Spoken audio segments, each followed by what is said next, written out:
Good morning, guys, and it's 4 days after the earthquake.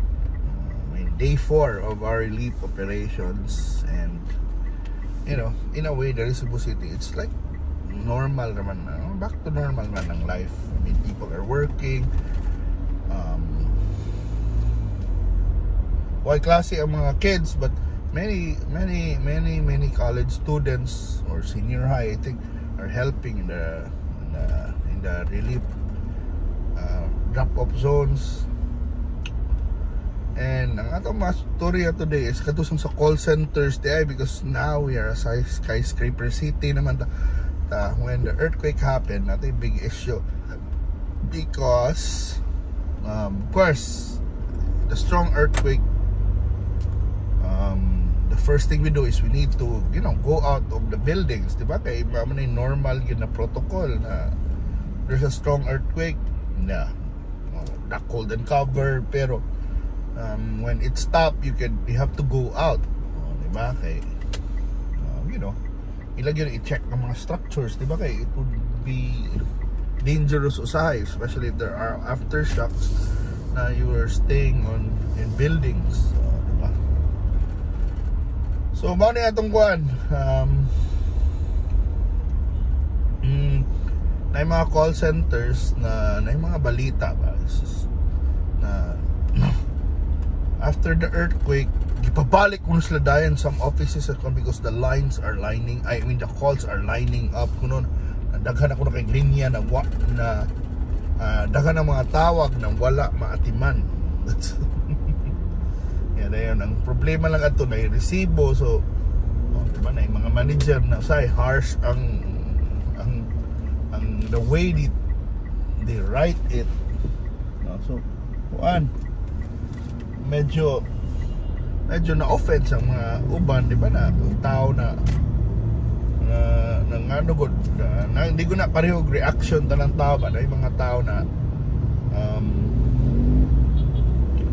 na trauma ka namang makuan, mauyog, emotional, no? Dili na lalim for them, diba? Sakit kanang kuyaw, kanang kuyawan, ay fear, diba?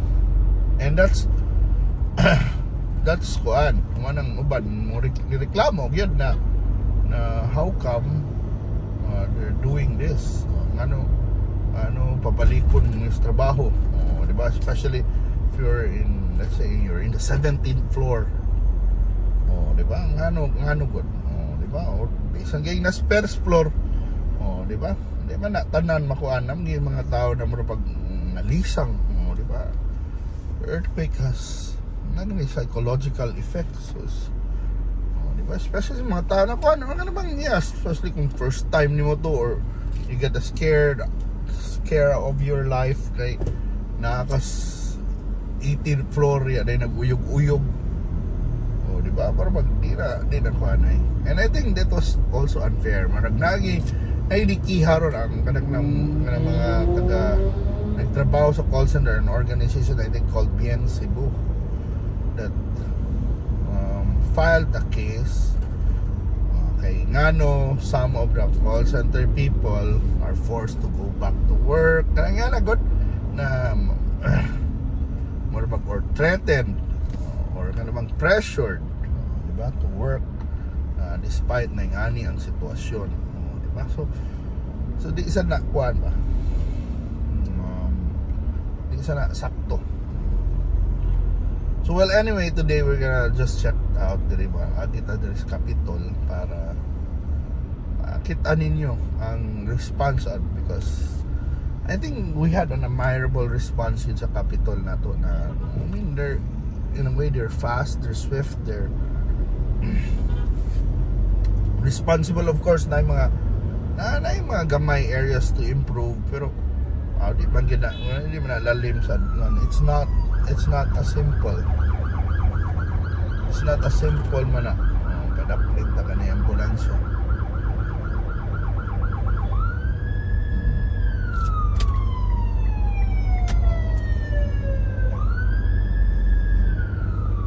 It's not as simple na magkuhan na disaster response ba.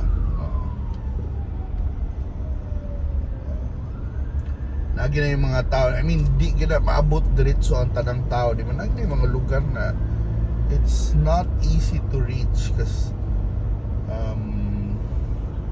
remote. For example, usahay nagguba mo tibok area, usahay mauna yung poblasyon, di ba, kaning the main government center, because diri man sad managan tanang ang katawhan, di ba, kanang so sa ato kanang Capitol or kanang yan ba sa munisipyo, City Hall, kadi man gud mudagan ang mga tao. Yeah, normally dito gid malabay ang relief, and you know mauna gid ang mga taga-poblasyon taga diha dool sa lugar. But anyway, slowly but surely naabot naman ang kuan sa mga tao nang himog nga own efforts para kuan. So diri ang provincial kanang capital, diri ang relief operations. So early morning pa man ta, so mga police diha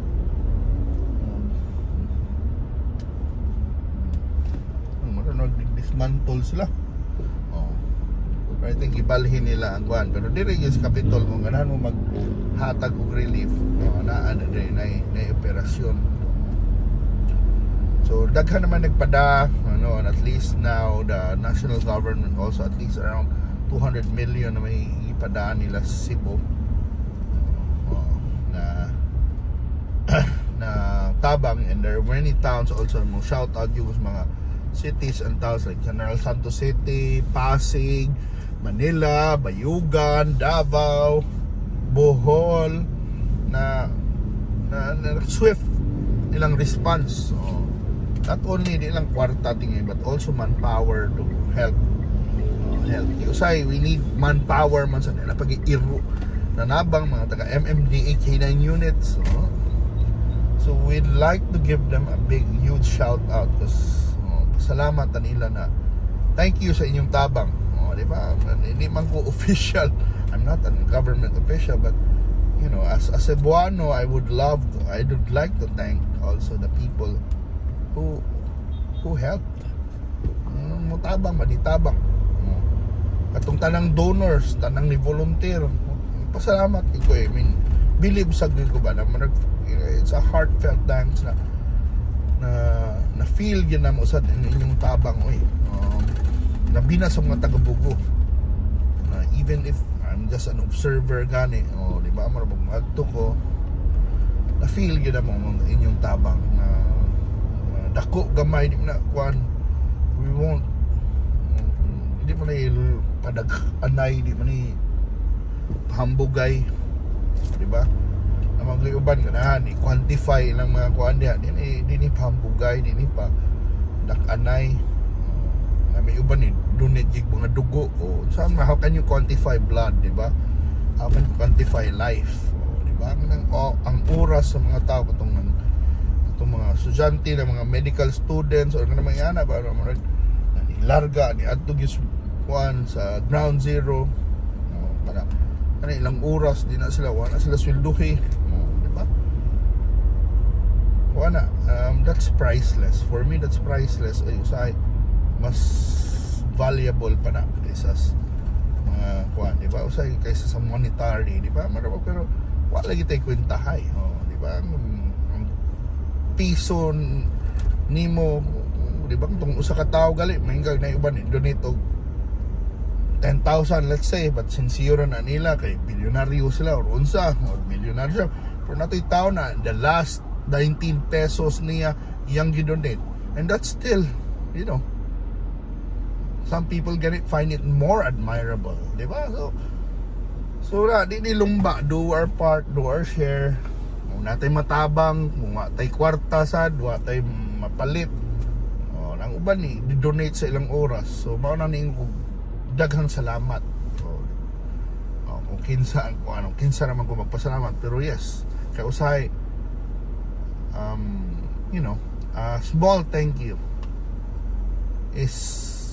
can go a long way also, kay, di ba? Kanang ikaw thank youhan ka, di malipay ka, dapat mayana unya ato ning ko na mo thank you, tas tanang pwede na to mapasalamatan from the, you know, from the students to the volunteers to the government officials to the people working in government. Daghang salamat di ba?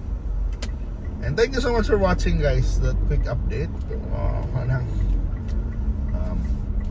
Agmuad to na ta. Bye.